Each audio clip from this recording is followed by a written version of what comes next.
Pronto, pronto. Coloca aí. Você me volta, por gentileza, Maurício. Me ajude aí, volte para a primeira folha lá, onde Itapetinga, onde tudo começou. Pronto. Eu vou tentar conversar com vocês a partir dessa apresentação. Eu posso percorrer o mundo todo, mas o meu marco zero em estudos heráuticos sempre será Itapetinga, aonde tudo começou.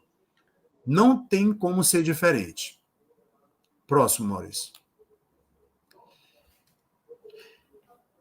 Você acha que o Brasil tem muitos municípios, 5.570, isso desde 2013?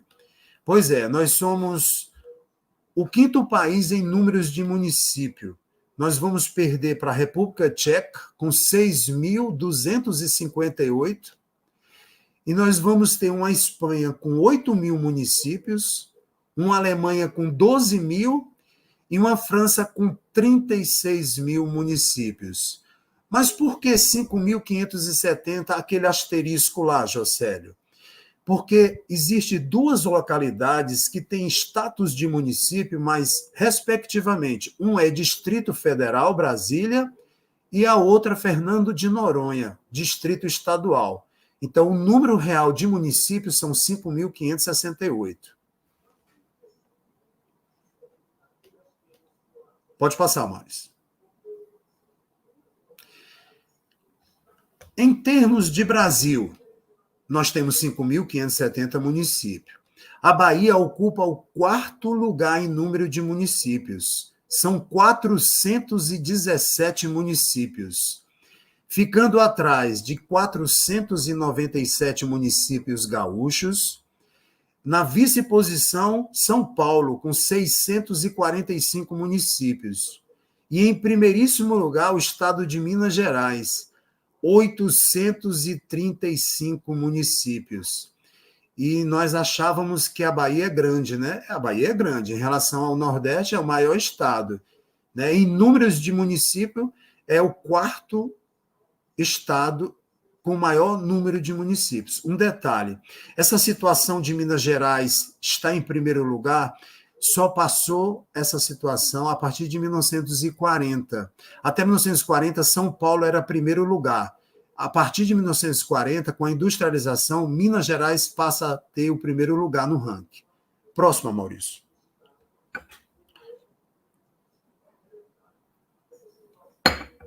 417 municípios, a nossa Bahia. Nasce o sol, né? 2 de julho. O último município criado na Bahia, Luiz Eduardo Magalhães, foi criado no ano de 2000. Vejamos aí, logo abaixo, o brasão de armas do município de Luiz Eduardo Magalhães, criado apenas 21 anos depois. Perdão. Luiz Eduardo Magalhães é o que os linguistas chamam de antropotopônimo.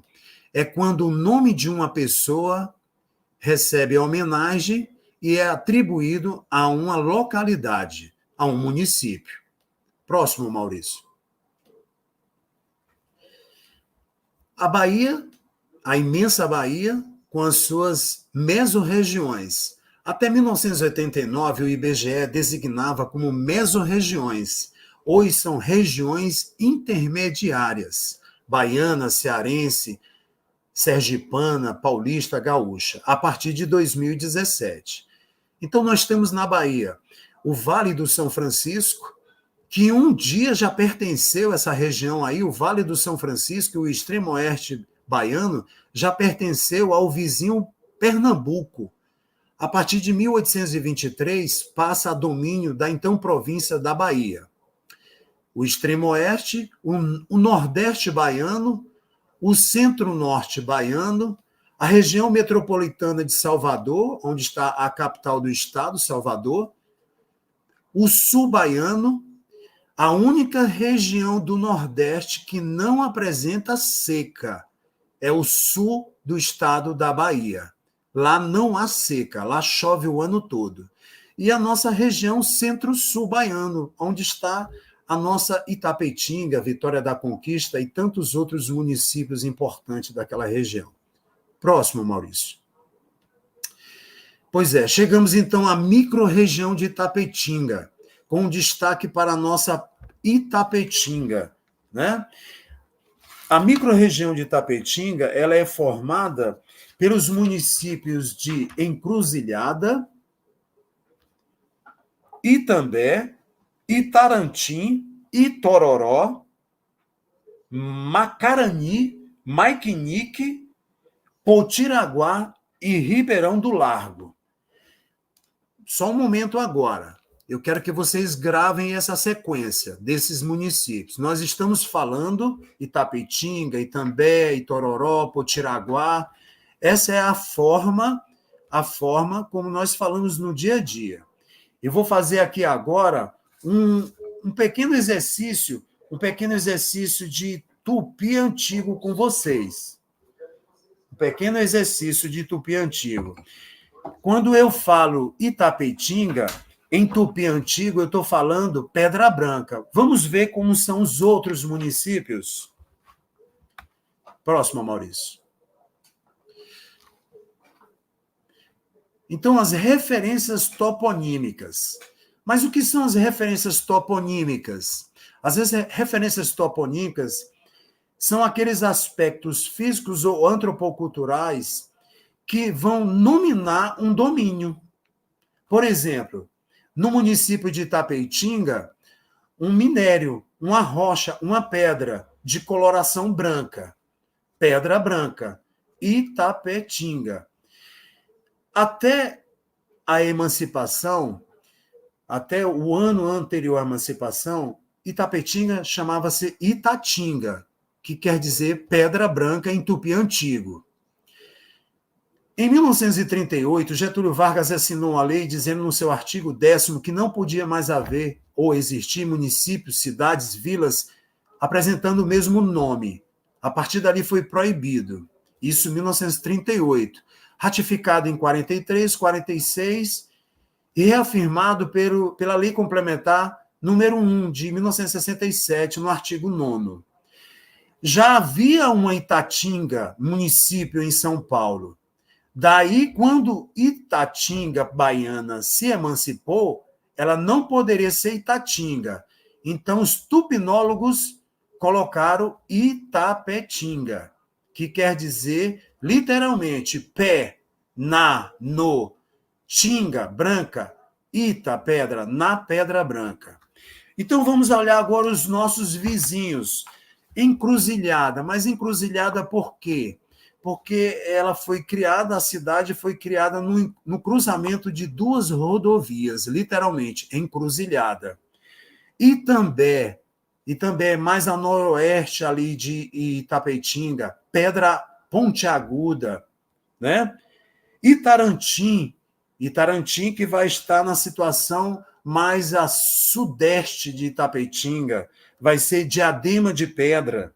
Itororó, que está bem ao norte de Itapetinga, quer dizer jorro d'água. Macarani, rio da falsa palmeira. Maiquinique, tocha de galho de árvores. E, por fim, Potiraguá, enseada da flor. Então, todas as vezes que nós falarmos Encruzilhada, Itambé, Itarantim, Itapetinga e Tororó, nós vamos estar falando a forma aportuguesada de referências toponímicas tupis guaranis, as quais eu as falei agora. Tudo bem? Próximo, Maurício. Nós chegamos no brasão de armas ou no brasão municipal atual de Itapetinga. Eu queria apresentar para vocês se familiarizarem e ver que a coisa não é tão difícil de compreender. É só querer. Nós, como munícipes, temos a obrigação e responsabilidade de conhecer os nossos símbolos municipais. Nós temos o brasão municipal de Itapetinga, conforme a lei, né? A Lei 197, de 29 de novembro de 67, na qual nós temos um brasão de armas formado por um escudo francês. Esse escudo ele não é só francês, ele é primeiramente sanítico. sanítico moderno, porque ele foi levado da Itália para a França por Napoleão Bonaparte. Um detalhe no nosso escudo aí, um detalhe no nosso escudo. Ele não traz uma coroa mural. Não foi encontrada a coroa mural no nosso brasão municipal, na sua composição, inclusive na própria lei, como nós já vimos, e vamos destrinchá-la. Nós vamos ter agora um listel. O listel é a certidão de registros do município. O perfil heráldico de registro de Itapetinga é o perfil 01. 01 são os municípios que trazem apenas o nome do seu município e mais nada. O topônimo do município e mais nada. Não estão acompanhando o topônimo ou o nome, uma data, uma alcunha, um lema, coordenadas geográficas, o nome Brasil, nada, apenas o nome. E os apoios no formato suportes. Percebam que os suportes são com 2 P's. Tenentes, que é uma forma de apoios, também são com 2 T, para lembrar a todos nós que sempre serão em números de 2, nas regiões laterais externas do escudo, como está aí. Esse suporte aí são galhos, são ramos de louro, ou louro, que na própria lei fala, na própria lei, não sou eu que estou dizendo. O que significa os ramos de louro? Simboliza vitórias alcançadas sobre os obstáculos ao nosso progresso. Porém, tem um detalhe. Na heráldica de domínio, os suportes e os tenentes, que são as 2 formas de apoios que devem estar suportando, custodiando, apoiando o escudo na composição do brasão, tem que ser elementos, componentes relacionados com a história do domínio, com a história do domínio. As folhas, os ramos, os galhos de louro estão relacionados à história romana dos imperadores, quando eles colocavam estes suportes, estes acessórios em suas coroas, para demonstrar grandeza. Foi usado com este caráter aí no brasão, mas conforme a heráldica de domínio, a posição dele não pode ser nas regiões heráldicas 04, que é as regiões destinadas aos apoios, que são as regiões externas e laterais ao escudo. Mas ele pode continuar sim, ele deve continuar, porque faz parte da história de Pedra Branca. O próximo, Maurício. Pode continuar. Vamos todos nós passar às vistas a Lei 197, 29 de novembro de 67. Perceba alguns detalhes aí. A lei ela trata apenas da criação da bandeira, mas ela descreve o escudo d'armas. Nós já falamos isso no início, que é um termo incompleto. Não está errado, mas está incompleto, né? Eu quero que vocês passem as vistas e nós vamos juntos para próximos slides e nós vamos entender ponto a ponto. E eu reforço, se ao final da nossa apresentação você tiver dúvida, nos encaminhe um e-mail, que vai ser deixado na descrição do vídeo, da apresentação, nos mande um e-mail que nós estaremos respondendo a todos de forma oportuna e com bastante atenção, com bastante tranquilidade. Se você não entender, manda de novo e a gente vai chegar até um ponto de nós dois, nós compreendermos o que quer dizer, ponto a ponto, dos nossos atuais símbolos e da proposta desse que vos falas. Nós temos aí o artigo 1º, fica adotada oficialmente a bandeira do município, eu vou ser bem objetivo. Artigo 2º, a bandeira, ora aprovada, tem campo branco, mas o que quer dizer esse campo branco?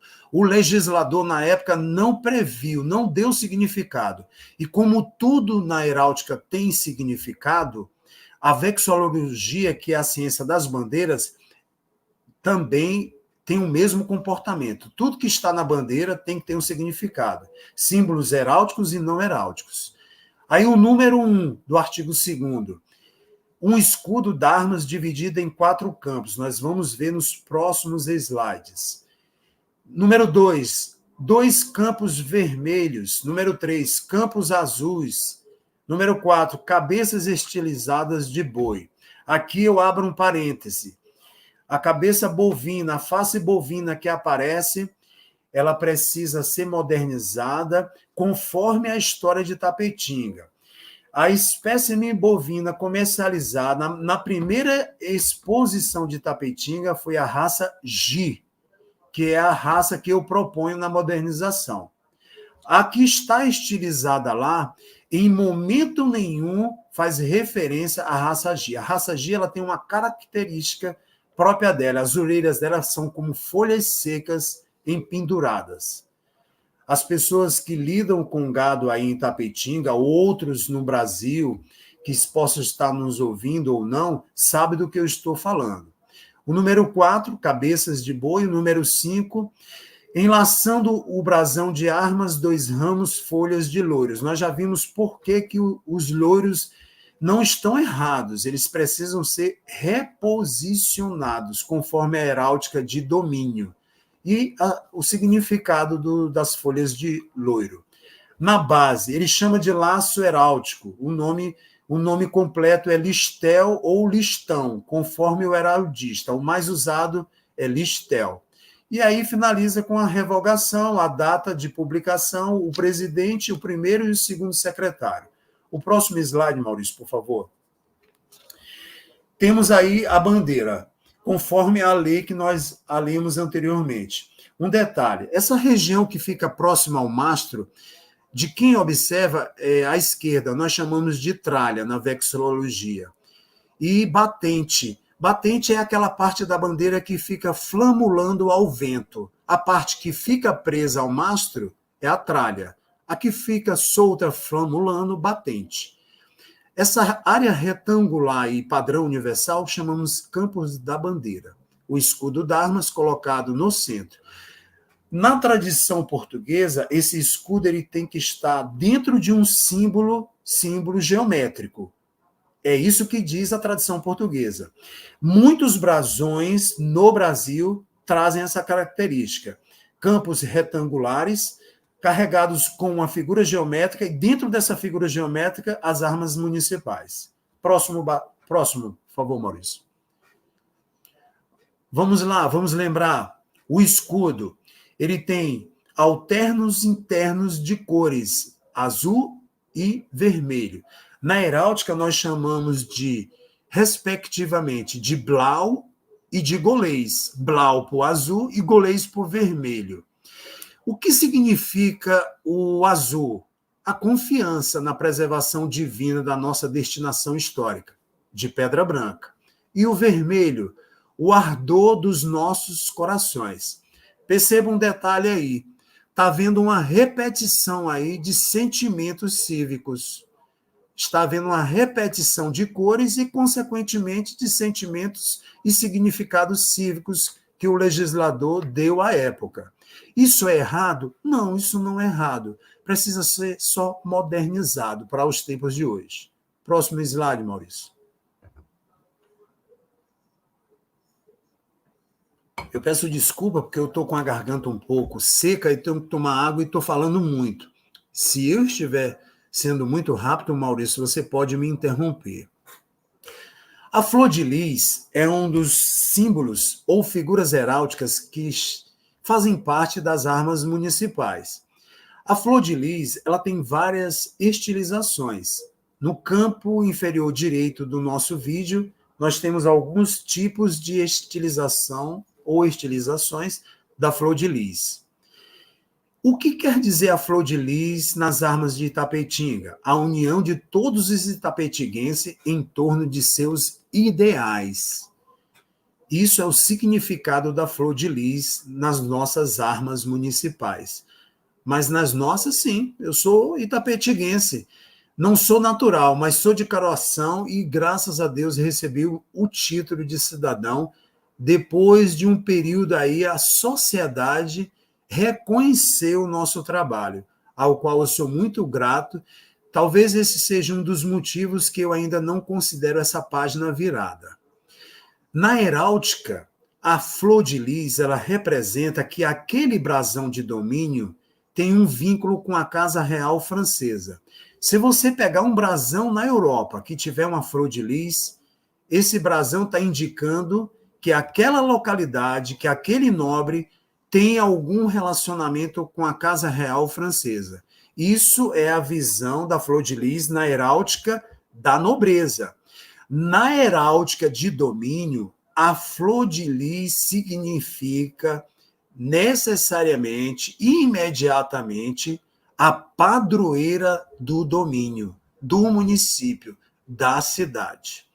Quando você visualizar uma flor de lis, tenha quase certeza que aquela flor de lis indica a padroeira daquela cidade. Detalhe, essa planta, ela existe, ela é original do México. Próximo slide, Maurício.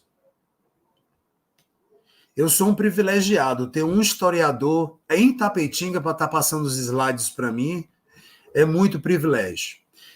Ainda conhecendo um pouco mais dos nossos elementos constitutivos das armas de Tapetinga. Nós temos aí a face de boi, que representa o valor da nossa economia. Lá em 67, a pecuária já era pujante. É tanto que ela foi representada nas armas do município.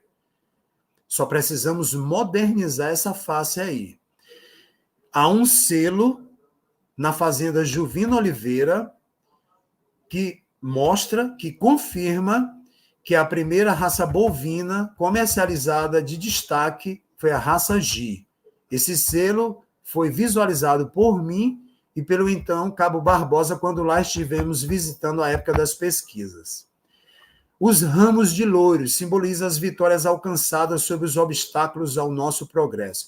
Toda a simbologia 10 para o legislador. Precisamos só aperfeiçoá-la para torná-la atual, moderna e à altura da nossa cidade de Itapetinga. E o laço heráldico? O laço heráldico é o listel, contendo o nome do município, contendo o nome. Como já falei, Itapetinga ela é classificada após 17 anos de estudo, nós conseguimos classificar todos os atuais municípios em 35 perfis, de 1 a 35. Itapetinga está no perfil 1, que são aqueles municípios que apresentam apenas o nome de sua cidade no brasão, mais nada. Não tem uma data, não tem um alcunha, um lema, não tem as coordenadas geográficas, não tem o acompanhamento do nome Brasil, nada mais. Próximo slide, Maurício. Já vimos isso aí, o que quer dizer cada um. Próximo slide, Maurício. Pronto. Nós chegamos agora no cerne da questão. Nós vamos para o primeiro elemento modernizado, a bandeira. A bandeira original de Itapetinga, como nós já vimos lá no começo da apresentação, é um campo branco retangular padrão universal carregado pelas armas municipais. A lei não diz o que quer dizer aquele campo branco. Algumas cidades dizem que o campo branco de suas bandeiras representam paz. Algumas cidades. Normalmente não. Quando eu fiz a proposta, eu me preocupei em recordar a cada munícipe o patrimônio natural e social que cada munícipe carrega no seu dia a dia. E eu fiz questão de alertar porque todas as vezes que a nossa bandeira estiver hasteada de forma oficial e até mesmo não oficial no município ou fora dele, vamos poder olhar e saber o que quer dizer cada faixa na nossa bandeira. Na agora faixa azul introduzida no campo branco, eu lancei um alerta às populações presentes e futuras no manejo aos recursos hídricos presentes no território. Rio Catolé Grande, Catolézinho, Duas Barras, Colônia, Palmeirão, Rio Pardo, que apesar de não estar no nosso território tão quão está o Rio Catolé Grande, mas o Rio Catolé Grande vai lá para o sul do município desaguar nas águas do Rio Pardo. Tá ok? Rio da Onça e Rio da Negra. Então, essa faixa azul aí, tapetiguense, quando você olhar, quando todos nós olharmos, está falando para você, temos que cuidar dos nossos recursos hídricos. Itapetinga tem um privilégio de ter um rio em todo o seu percurso urbano e fora dele. Cuidem do rio. Cuidem da vida que está ali naquele rio. Cuidem dos mananciais, da mata ciliar. Na segunda faixa, a faixa branca. A faixa branca é praticamente a ausência de faixas com cores. Quando eu introduzi as demais faixas, o campo branco agora se torna uma faixa branca. E uma das coisas que me chamou mais atenção em nossa Pedra Branca é a hospitalidade do povo. Eu tinha que fazer isso, registrar na bandeira de vocês, dos senhores, de todos nós. A hospitalidade de Itapetinga, ela extravasa a área de Itapetinga, a área territorial. Então, essa faixa branca representa esta hospitalidade. E aqui eu agradeço por toda a hospitalidade recebida. Vamos para a próxima faixa, a faixa verde. A Bahia, nós temos hoje uma mata atlântica que vem do litoral para o interior. Geograficamente, o Brasil é dividido, o Nordeste é dividido em 4 faixas fisiográficas. Litoral, a zona da mata. A próxima faixa mais úmida, intermediária, é o agreste. A próxima faixa, o semiárido. E mais uma faixazinha lá no noroeste do Nordeste, Maranhão, Piauí, que é o meio norte. O que vai aqui nos interessar? Zona da mata. A zona da mata baiana, ela se estende para o sul da Bahia, causando o aparecimento de mata decidual e estacional e semidecidual, que é a forma popular de nós, a forma científica, decidual, estacional e floresta estacional semidecidual. Essa é a forma, os termos técnicos na fitologia. Popularmente, nós chamamos toda essa área aí de Mata Atlântica. Itapetinga ainda tem grandes remanescentes de Mata Atlântica. O nosso Parque Urbano da Matinha. Nós temos lá nosso remanescente. É sabido por todos que, à época, houve a necessidade de se derrubar a mata para se criar o pasto, para se criar o gado. Isso era a época, os valores da época. Se você hoje falar para mim, é errado? Não, não é errado. Não foi errado. Esse aí é o começo da história da cidade de Pedra Branca, como outras cidades passaram por esses processos socioeconômicos. O desmatamento foi necessário. Foi necessário. Ainda bem que nos resta Mata Atlântica no município. E aí eu lancei outro alerta para todos nós itapetinguenses, que você precisa cuidar desse remanescente. Você precisa valorizar o seu parque municipal da Matinha. Você precisa entender que lá tem uma gama de profissionais cuidando daquela população de animais que tem ali. Que o município tem uma responsabilidade grande, não só o município, mas cada cidadão. Partamos, então, para a próxima faixa, a faixa vermelha. A faixa vermelha é uma representação do ardor já presente no brasão dos corações itapetiguenses em amar a sua Pedra Branca. Então, eu quis reforçar na bandeira, para que quando ele estiver distante, ele se lembre. Eu, mesmo distante, eu amo a minha Pedra Branca, a minha Itapetinga. Próximo slide, Maurício. Agora nós vamos ter o brasão. O brasão modernizado. Como eu havia falado para vocês no início das armas atuais, que não foi encontrada a coroa mural. Um brasão de armas de domínio sem uma coroa mural, ele não é um brasão de armas de domínio. Ele não pode ser chamado de um brasão municipal. Mas por que, Jocélio?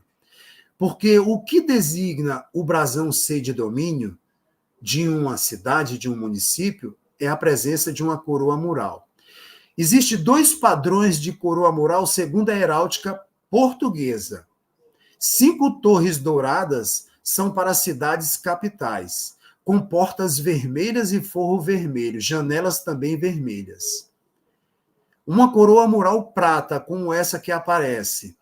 Janelas e portas, faltou aí o forro, sable preto, significa que é de uma sede municipal, que é a atual condição da cidade de Itapetinga. Nós não somos mais vilas, nem povoado.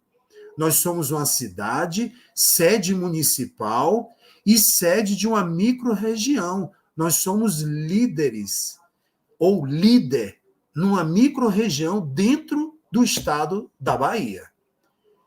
Dentre as demais cidades que fazem parte da micro-região de Itapetinga, Itapetinga configura entre as cidades que seus brasões não apresentam uma coroa mural. A grande maioria das demais cidades da micro-região apresentam. Aí nós estilizamos aquela face de boi para a face de boi historicamente, que deve estar moderna e que retrate de forma fidedigna a história de nossa Pedra Branca, a face de boi da raça Gi. A flor de lis, que continua, já vimos o significado da flor de lis. Neste caso agora, nós vamos ter que fazer uma pequena ou um pequeno ajuste nesta imagem aí. O primeiro quartil de verde com a face de boi, o segundo quartil de vermelho com a flor de lis, o terceiro e o quarto quartil, respectivamente, azul e prata ou azul e branco, contendo 2 hastes de loiro entrelaçadas no meio ou no médio desses quartis. Elas vão ter que ser reposicionadas abaixo da flor de lis, porque nós devemos concentrar todos os aspectos morais e espirituais dos cidadãos em um único quartil, flor de lis e flores ou ramos ou artes de louro ou loiros, tá ok? E nesses próximos quartis, terceiro e quarto, vão apresentar-se, ou vai ter que estar, segundo os meus estudos, 2 novos aspectos. E assim nós deixarmos o brasão de Itapetinga o mais fidedigno à história. Nós temos que colocar aí a referência toponímica que deu nome ao município. Nós vamos estilizar, já estilizamos, os estudos não pararam, do minério da rocha Pedra Branca, que vai estar no terceiro quartil, que é o quartil de azul. E no próximo quartil, sem jamais esquecermos, nós vamos estilizar aí o nosso rio Catolé. O nosso rio Catolé, na região onde foi montado o primeiro galpão pelos desbravadores na figura de Bernardino de Souza. Essas 2 imagens estilizadas já estão sendo preparadas por mim, e na medida que o projeto avance, nós vamos fazer parte no nosso brasão municipal moderno de Itapetinga. Outra modernização que vai fazer parte do nosso listel é o lema de Itapetinga, capital da pecuária do Nordeste. Ela tem um lema: terra firmus, pecus fortes. Quem é Itapetinga aí sabe o que quer dizer essa frase em latim. Terra firmus, pecus fortes. Eu vou deixar essa tarefa como tarefa de casa para quem está nos assistindo. Eu não vou traduzir essa frase em latim. Ressaltemos, os lemas têm que ser escritos em latim. Nem em português, nem em italiano, nem em francês, nem em tupi-guarani ou qualquer outra língua. Necessariamente tem que estar escrito em latim. o lema. A alcunha, não. A alcunha, não. Capital da pecuária do Nordeste. É uma alcunha. Pode estar escrito em português. Tudo bem? Outro símbolo de modernização nas regiões heráldicas 04, são regiões externas laterais ao escudo. Nós introduzimos as artes de colonhão. Para quem sabe, o capim-colonhão é o principal fator na composição alimentar do rebanho bovino que foi desenvolvido nas terras de Itapetinga. Então, nós temos aí a estilização de duas artes de colonhão. Próximo slide, Maurício. E aqui eu quero chegar à nossa conclusão com a pergunta: será que ela chegou mesmo? Será que nós vamos virar essa página da história de Itapetinga, da nossa história? Este capítulo começou há 17 anos atrás. Precisamos virar esta página e tornarmos os símbolos municipais de nossa Itapetinga modernos e mais adequados à sua realidade, formada por aspectos de natureza física e antropocultural, não contemplados nos atuais símbolos municipais. E assim eu dou por encerrada a minha apresentação. E faço um lembrete, eu sou pedra branquense por decisão.